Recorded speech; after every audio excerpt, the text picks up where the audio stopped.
So, this is a big one today. Like many of you, Blackpink introduced me to K-pop in the first place, and like many of you, Lisa is my OG bias. We've all felt, we've all believed that she has superstar qualities inside of her. We haven't yet seen it put to the test in a solo zone, though. I'm going to let this play through all the way once, and then I'm going to kind of go through it and break down little things afterwards, see how we feel about it, okay? Okay, here we go.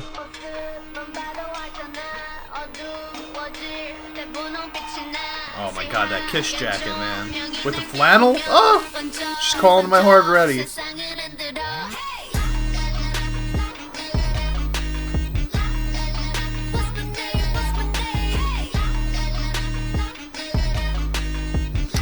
A little bit like a Middle Eastern scale that she's on here. Ooh, she's singing in Korean. She's got an Iron Maiden skirt too. Oh. I want to pause this so bad, but I won't. Oh, she looks so good. Oh my god.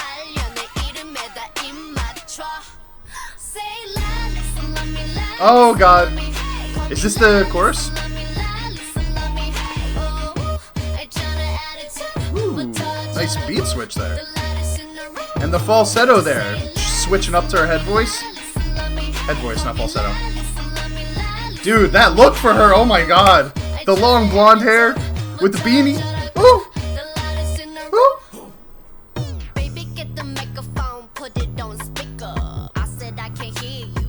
Oh my god. The feds. They're here. Ooh.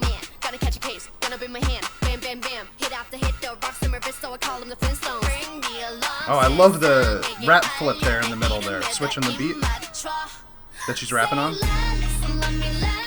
Dude, the outfits in this, holy shit.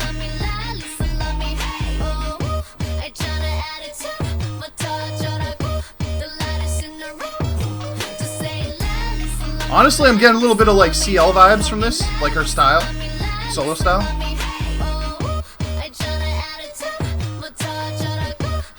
Yo, her face is the best. She's got the best face.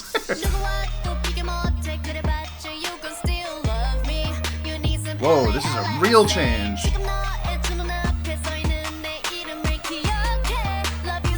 Vocals coming through. Gonna bridge. That crown. Woo! Yes! This is exactly what I wanted from her.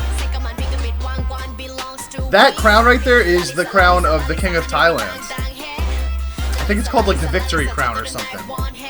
Fucking cool, man.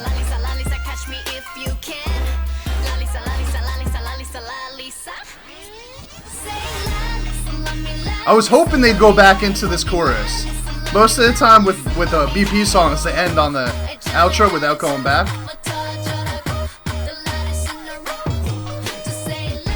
Yo, she looks fantastic in every single shot.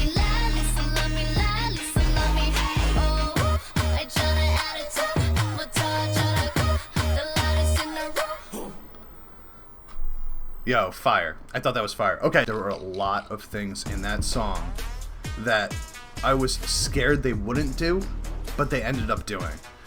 One, they did the English rap and they did the Korean rap. They let her sing in different styles, and they changed up the rap flows when they came in.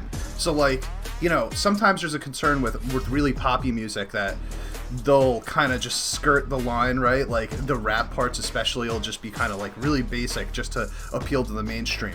But for me, for this one, that first rap part that she went through, she changed up the style halfway through, and then she came into and that was the English one, right? And then later on she came in with this Korean one, which came out of that really weird, like, tropical vibe that came out of nowhere. Okay, but I loved that part. The bridge of this song, like, really pulled me in big time while she was rocking that, the crown of the King of Thailand, too, because she's the fucking Queen of Thailand. That's right.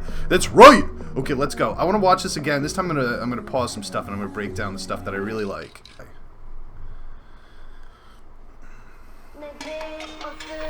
Okay, so the beat coming off the beginning reminds me of like How You Like That style when she was rapping. It's very Middle Eastern sounding to me. This jacket, She's always paying homage to the before times, you know. I want to see who else is on here. Okay, so we got Iron Maiden. We had Kiss on the back. I think that might be it.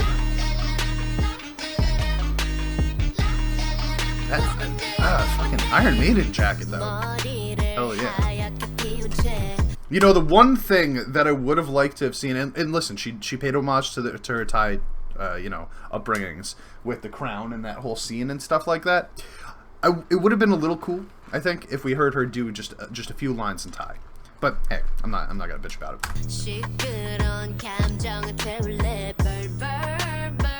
It's probably the most she's ever sang in a song.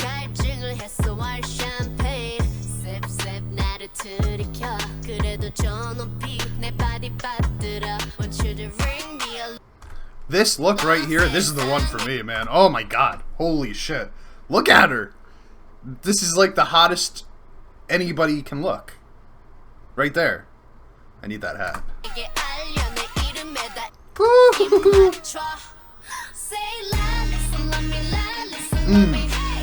Loving the boots with the big hoodie too. It's so basic. This look is so basic and simple, right? A big ass hoodie with the beanie and the short shorts and everything. But like, damn, this is like her style. You know what I mean? It reminds me sort of like how she dressed in the dance in Liz film 4, which had the bandana.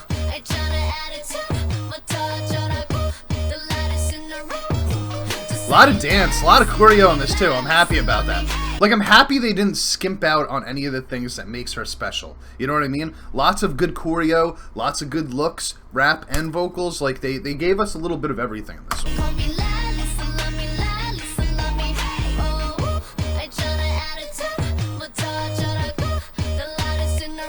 That beat, man, that chorus beat too, it's like really hooky.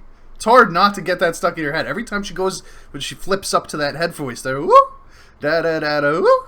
Every time she does that, man, like you want to go woo with her, right? Like everybody in the world, shoo. Could just imagine us all just lifting our arms at the same time. And this is another thing I wanted to mention, like during the parts where it's like the verse, right? Like, well, everything is a focus on her vocals. The beat is so basic to let her stand out. Just listen, it's just a bass, very simple bass with like a kick drum. Baby, get the microphone, put it on speaker. I said I can't hear you. Couple so percussive things. Put this shit on stereo, everyone else on there. Yo, and I gotta say, like, if you're a girl and you're LGBT, this is probably the look. I could just feel it. Like I could feel myself being a gay girl watching this and being like, damn, I want her to top me right now. Yeah. Also, a little bit of like homage to Cardi B in certain parts. Let's take that back a couple seconds. A little like the flow style. Little couple of homages to Cardi B. I can't hear you, so you need to speak up. Put that shit on stereo. Vocal fry there. Everyone else on there, below protecting like a barrier. Promise that's not this scarier than me. If anybody coming for my man, gotta catch a case, gonna be my hand. Bam, bam, bam. Hit after hit, the rocks on my wrist, so I call them the Flintstones. Rocks on my wrist, so I call them the Flintstones. Also, if I'm not mistaken, see, I know a little bit about Thai culture because my best friend moved to Thailand about 10 years ago. From what I understand, he tells me that these poles, these like, I know them as stripper poles, but whatever you would call them, they're like really, really popular right now in Thailand. Damn, she looks fine. Jesus. Girl, what are you doing to me? This outfit too, man. This one's slick as fuck. Look at this.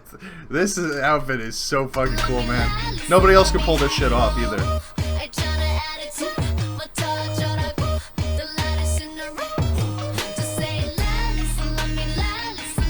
The beat kind of reminds me of like the style that Teddy made in Crazy Over You.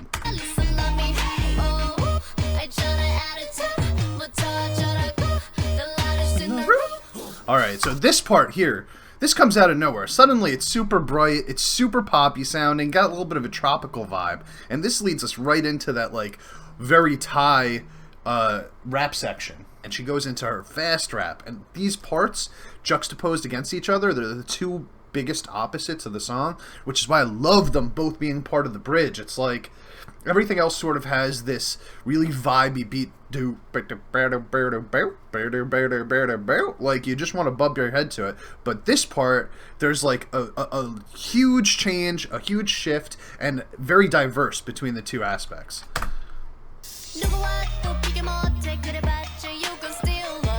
Those triplets in the singing too.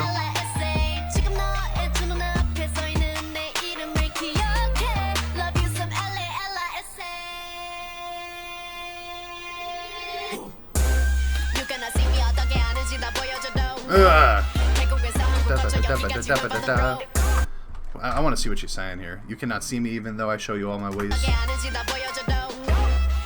Thailand to Korea, now here we are, we went for the throat. Ooh. Man, she's so effortless going back and forth from the languages too, man. Nobody does it quite like her.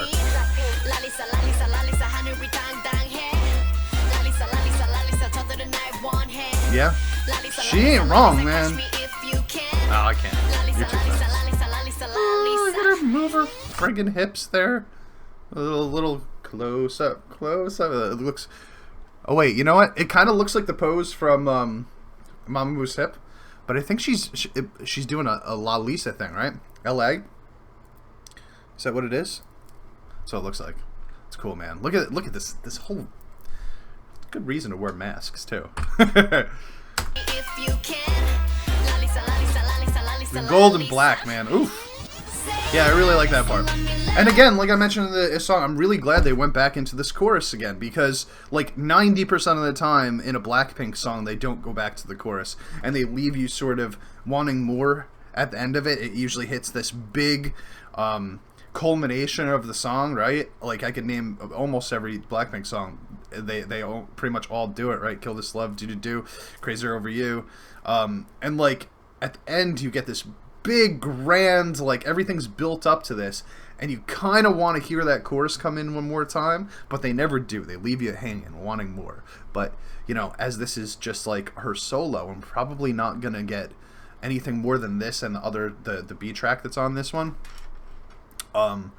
Instead, so they gave us like the full thing, not needing us to wait for more. They gave us one more chorus so that we'd feel fulfilled and satisfied by the end. Look at her abs, bruh. Look at her abs.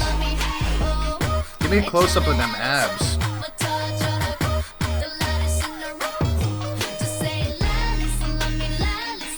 Just give me a close-up of all of it. The swag in the face, man. We all know that, though, right? I wonder if that was her doing that. You know, we all know that she's got full-on swag, like, oozing out of all of her orifices, right? So, like, I don't want to focus too heavily on that. But, like, because we know that that's what it is. What I want to focus on are the things that we don't really get out of her in Blackpink that we're getting here, which is her ability to carry the whole song by herself. She does not need anybody else. We've learned that here. That was probably the one minor concern that I might have had with her over the course of the years going into her own solo projects, would be that, is she capable of carrying the whole song to herself? Because when she comes in on the songs on Blackpink, she almost always steals the show, right? Like, she comes in, she's got this, like, real, like, this presence about her that, like, captivates you and brings you in. But it's like hit and runs, right? Like, she comes in, she hits you real fast, and then she's out. But here, we didn't have to, she couldn't do that, right? She didn't have the ability to just hit and run. She had to do the whole thing. And I think what made this so good was the fact that they were able to write this in a way that really allowed her to keep adjusting her vocal styles and keep you interested throughout. You know, I'd love to see her do this live too, man. I can't wait to see her do this live. Because there's some of this stuff that, like, we don't really hear her do a lot. Like just the vocals in general, the singing vocals, right? But at the end of the day, I thought that this was a perfect introduction to her solo career. It's about her, you know? It shows off all the things that she can do, all the ways that she can look. I'm giving it a 10 out of 10, man. Big fan. Big fan. Lisa, I love you.